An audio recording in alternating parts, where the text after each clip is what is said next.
I didn't pass the exam. So yeah, what next? So in this video, I'm going to be giving my reactions on how exam day went for me, and now getting my results back, where things may have gone wrong, and how I plan to do them better.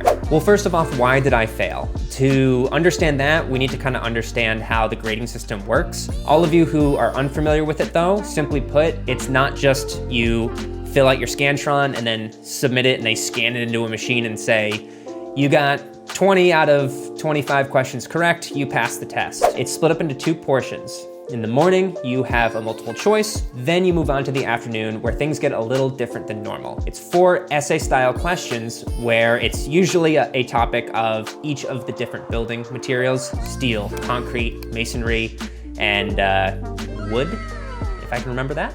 And you are actually graded by a group of graders on the work that you do. They're kind of open for interpretation type styles of problems that you would experience as a typical structural engineer out in the professional world. You can get a fail, you can get a needs improvement, or you can get a acceptable. You never get a pass. They never say like, yes, you did it, great job. It's always just acceptable is the best that you can get. Can always be a little bit better, I guess, is something you might be able to take away from that. I got acceptable on my masonry question, and that was actually combined with a little bit of like foundation type stuff. My steel question, I also got an acceptable, which was killer because I was rushing for time a little bit on that one, which we'll talk about time management here in a second. Concrete, I got a needs improvement.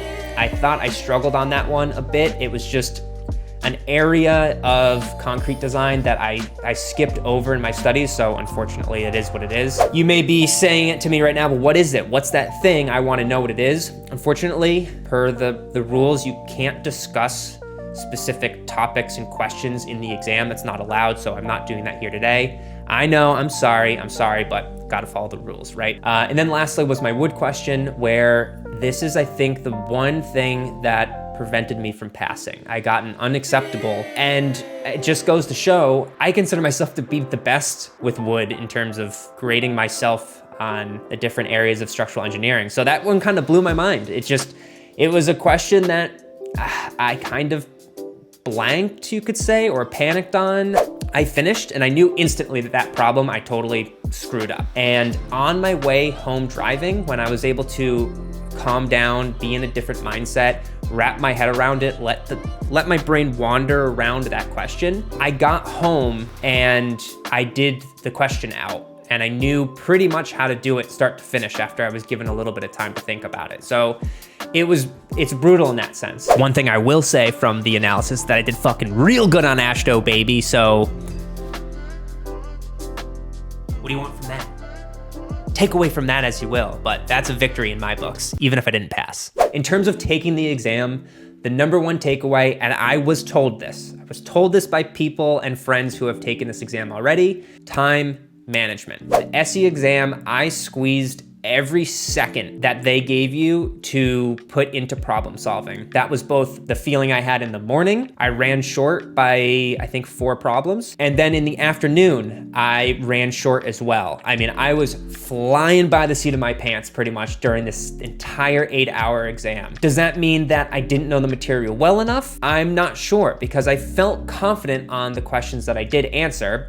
That wood question pending, obviously, and maybe a little bit of the concrete. It's, you may know how to do something, but if it takes you 5 minutes to kind of jog your memory as to, oh yeah, I have to go to this part of the code, or this is how I start this off, it can trip you up, it can cost you. You need to be in a mindset shift kind of mood where it's no bullshit. Like, you are in there and you are just like flying through this thing. It just comes intuitively to you. Now, again, that's just my experience. It's different for everyone, and maybe I'm just freaking slow. Time management was a big deal. So I will be working on that moving forward here. Something I would also do differently is to actually take a minute or so to reflect on the problem after I saw it, particularly talking about the afternoon essay style questions. Now, it's not all bad, but there is one thing I do want to address, and that's actually a friend of mine jokingly said, hey, you know, you're doing a YouTube video on how to do structural engineering and you didn't even pass your exam. Like, what does that show your community? Like, why would anyone want to kind of learn from you or trust that you know what you're doing? This is a perfect timing to talk about what my channel is and is not. This is more about my experiences and my journey so far through my structural engineering career,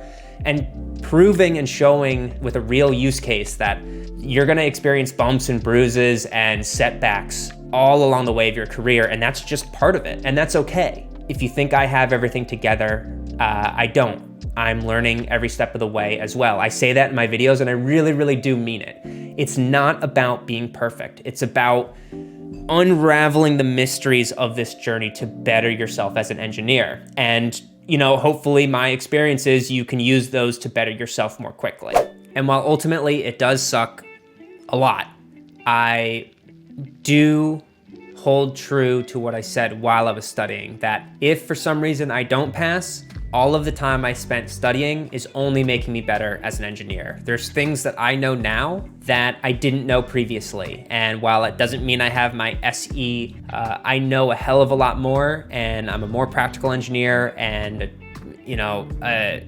I perform better at work as well because of that studying. So don't ever think that it's not worth it if you don't pass, that everything you did was for naught. The knowledge that you accumulate is for you, it's special. So don't forget that. But just as much from a competitive standpoint, which I consider myself to be a competitive person, there is that standard that I didn't achieve. And there's someone out there that's saying, hey, we think you can be better. You can know more, you can do better as an engineer.